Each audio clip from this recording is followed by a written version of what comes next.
What's going on, guys? Welcome back to a brand new video on the Red Type Politics channel. Make sure to subscribe to the channel if you are new. I'm going to be doing a very interesting video for today just because there has been a lot of speculation about a possible Biden dropout this late into the election season.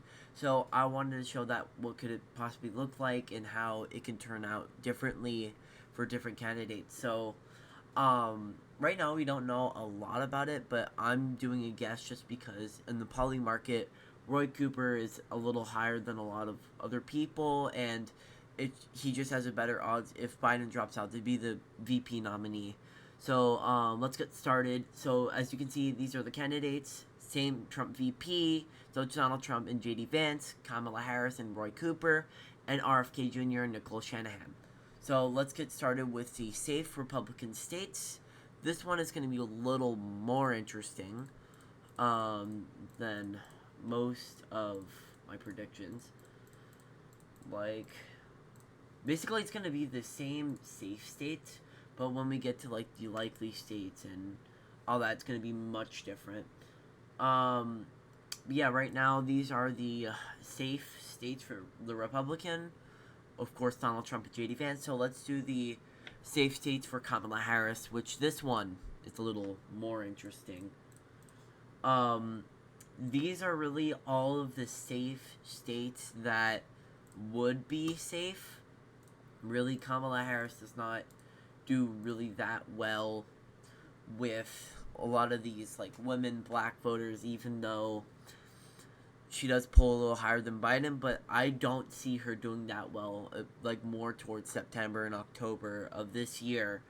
But yeah, let's get on to the high safe, sorry, no, high likely and likely column states for the Republican Party, which will be Texas, North Carolina, and that should be it.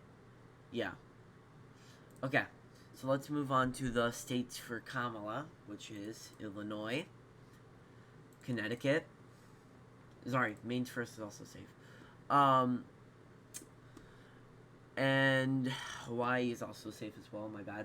And I'm and Delaware. Really, Biden has a lot of luck since he's like he's from Delaware, and since he's not on the ballot, I don't see Kamala doing the same as Biden in the state, so it's just going to affect her quite a bit. Let's move on to the lower likely, like lean columns. This is where it gets interesting, and this is where I have beliefs. Really, Georgia can be in the second column at this point. And then I have Nevada, Arizona, Wisconsin, and that is it. So Trump is already up. He already won. And then let's do it the same, which is Oregon. We also have Virginia. So here's the thing about Virginia. Virginia is one of those states where it doesn't like Republicans who have different mindsets than others. So really, they do not like Trump really whatsoever, and I don't think J.D. Vance really does, like, really, him picking J.D. Vance, it's really going to help him in his home state. That's what really VPs do. They only help in their home state. So really, I don't see him affecting a lot of things in these other states. Yes, he might do a little better in the Rust Belt, like by 0.5, like Minnesota and all these states, but it really doesn't affect much. So let's move on to the other columns, which is as well New York, New Jersey,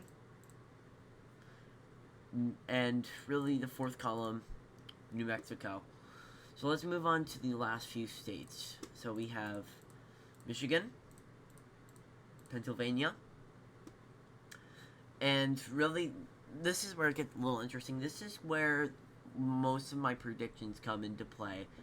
So really, I do think Kamala narrowly keeps Nebraska second, just because it shifted really far to the left from 2016 to 2020, and really, I can see Trump getting a little bit of that back, but not enough for him to win the district.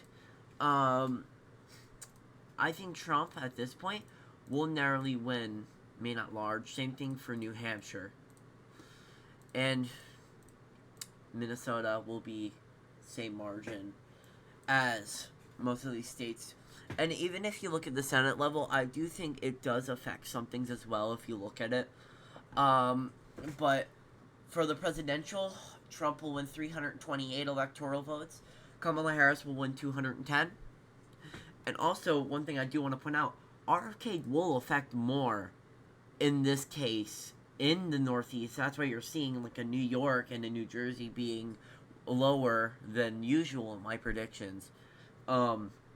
Really, I do not see Trump flipping in this case scenario like a Virginia or a New Jersey. I don't see that happening. Like, really, if you look at it, Trump doesn't do well in Virginia. Like, he couldn't even win it in 2016. What makes you think he's going to win it in 2024?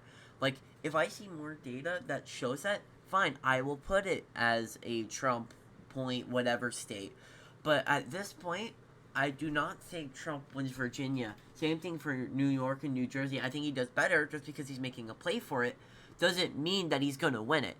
Yes, I think he's going to do better with black voters. That's why I'm putting it like that. Same thing for New Mexico, like Albuquerque area.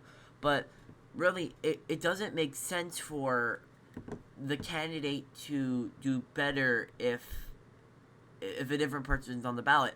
Yes, there might be different case scenario. Like in this case, I'm giving Trump New Hampshire, Maine at large, and giving him better chances in the Rust Belt. But it doesn't mean that he's going to do a electoral landslide with Kamala. Like, I think Kamala still does better in these suburbs area, like the suburbs. Like, it doesn't make sense. But this is my prediction if Biden does drop out. Listen, it will be different with different VPs. Like, we're going to have Josh Shapiro. He would probably win Pennsylvania, like, or something around those lines. But right now, this is what it will look like. Like, yeah. But I mean, yeah, let me know what you guys think. Today, I will also be possibly doing my alternate American election history starting from the year 2000. So watch out for that. It will probably be posted today or tomorrow. I just needed to get out a video since I have not been posting for a while. But yeah, this was a very interesting video, to say the least, to make. Comment, like, subscribe, and I'll see you guys later. Goodbye.